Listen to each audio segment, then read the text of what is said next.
Es hora de navegar.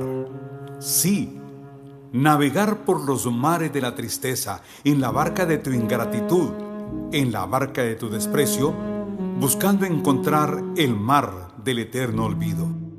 Pobre de mí, inexperto navegante, que quiso dominar las impetuosas aguas que embravecidas a su paso tuvo, sin saber que eras tú, la más fuerte tormenta, el más destructor ciclón que sin rumbo mi vida dejaba.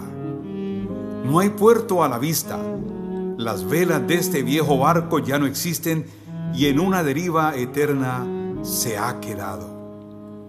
No intentes rescatarlo, porque imposible ya se ha vuelto. Si ayer quisiste ser mi compañía, alégrate de hoy ser mi muerte.